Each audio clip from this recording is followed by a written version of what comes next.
5.18 진상조사가 좀 본격화돼야 될 텐데요. 발포 명령자 등 밝혀야 할 과제들이 굉장히 많은 만큼 5.18 진상규명조사위원회 출범도 굉장히 시급한 부분입니다. 그리고 한편으로는 오늘 7일부터 재개되는 이 전두환 전 대통령, 전두환 씨의 광주 재판도 진상규명의 중요한 계기가 될 듯합니다.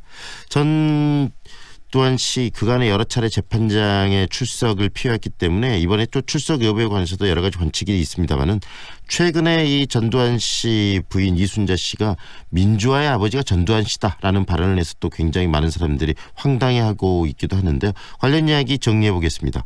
5.18 민주화운동 부상자회 김우식 회장 연결합니다. 안녕하세요, 회장님. 예, 안녕하십니까. 네, 오늘 2019년 한 해 이 5.18의 제대로 된 진상 규명을 위해서 좀 나가야 되고 할 일이 굉장히 많은 해 아니겠습니까? 네, 그렇습니다. 그런데 좀 막 말씀 중에 계셨습니다만은 한국당에서 아직도 위원을 추천해주지 않고 있어서 답답하게 짝이 없습니다. 네. 그래서 자유한국당의 좀 위원 추천이 좀 빨리 이루어지고요. 진상규명조사위원회가 빨리 좀 출범을 해서 제대로 된 진상들을 좀 밝혔으면 하고요. 최근에 참 어이없는 이야기가 나왔는데 이순자 씨가 전두환 씨가 이 민주화의 아버지다라는 발언을 했어요. 그 발언을 들으면서 어떤 생각이 드셨어요, 회장님? 네, 글쎄요. 이번에 이제 7일날 이제 전두환 재판이 있는데 네. 그 재판에 참석을 않기 위한 명분 쌓기가 아니겠는가. 그래서 그런 망을 했지 않는가 이랬습니다. 네.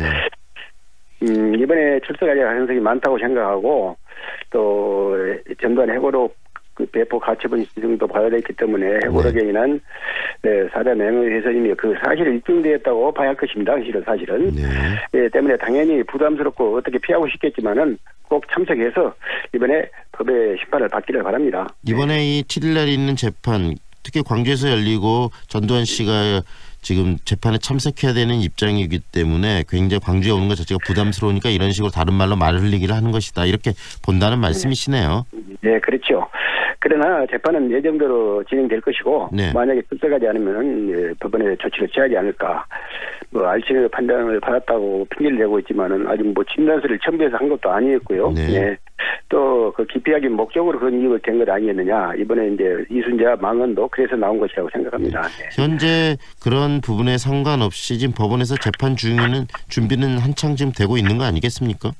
네, 계속 해야 될 것이고 또 그 절차에 따라서 당연히 또 대한민국 국민은 누구나 다 법에 똑같은 처벌을 또 그 권리가 있고 또 의무가 있다고 생각하거든요. 네. 분명히 참석해서 자기 이야기를 해야 될 것이다 생각합니다. 네.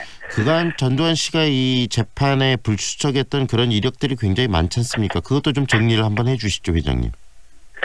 네. 예, 그렇죠. 이제 여러 가지 이제 참석 안 한 것이 우리가 광주에 오면 자기가 신상에 여러 가지 문제가 있다고 생각도 하고 그랬겠지만은 이번에 단순한 그런 치부하기는 의도가 있는 것을 보이고 다음 재판은 꼭 불출석하지 말고 출석을 해서 12.12와 5.18 재판에서 있었던 그런 결과들을 가지고 심판을 받기를 바랍니다. 네. 전두환 씨가 지금 치매를 앓고 있다라는 주장도 하고 그러고 있는데 그 부분에 대해서는 5.18 단체에서는 어떻게 바라보고 계시나요?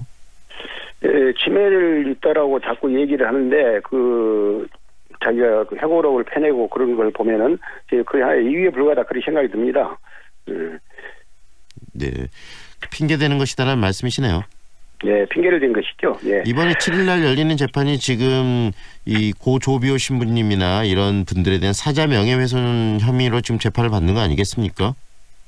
그렇죠. 전두환 해고록에 헬기 기총수사가 있다고 했던 조비오 신부님과 미국 피터슨 목사에 대한 성직자의 무책임한 파렴치한 거짓말쟁이라고 했던 부분에 대해서 했던 이야기고 또 그런 얘기들이 이유가 안 될 거예요. 지난번에 이제 2017년 4월에 국립과학수사연구소 전일비 등을 조사해가지고 헬기 탄핵이 있다고 얘기했던 거 아니겠습니까? 또 그리고 지금 국방부 기총수사 문제하고 그때 폭격 기태기 특조위에서도 그런 존재했다고 확인을 했었습니다. 따라서 전두환 해고록에 주장하는 조비오 신부에 대한 사자 명예훼손 혐의는 재판 중에 있고 그렇습니다. 네. 그래서 이번 재판을 통해서 그 전두환 씨가 얼마나 지금 파렴치하고 그다음에 이런 부분들을 왜곡시키려 하는지가 좀 낱낱이 밝혀지는 그런 재판이 돼야 되지 않겠습니까? 네, 이번에는 꼭 진실이 밝혀져야 된다.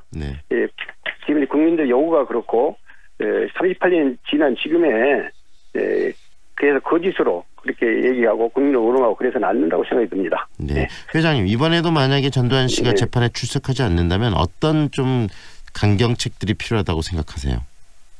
예, 만약에 이번에도 오지 않는다면은 이제 1996년에 체포했듯이 이번에도 강제 구인을 발부를 해서 강제 구인을 해야 할 것이고, 네.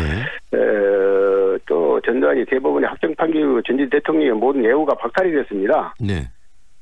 당연히 평범한 국민이고 더군다나 죄질이 가볍지 않는 전과자이지 않습니까? 네네. 그를 예우하거나 법률적 선처를 제공할 하등 이유가 없습니다. 꼭 네. 이번에 구인을 해서라도 재판을 받도록 해야 한다고 생각이 듭니다. 네. 네, 오늘 말씀 잘 들었습니다. 고맙습니다. 네, 네, 감사합니다. 지금까지 5.18 민주화운동 부상자회 김우식 회장과 함께했습니다.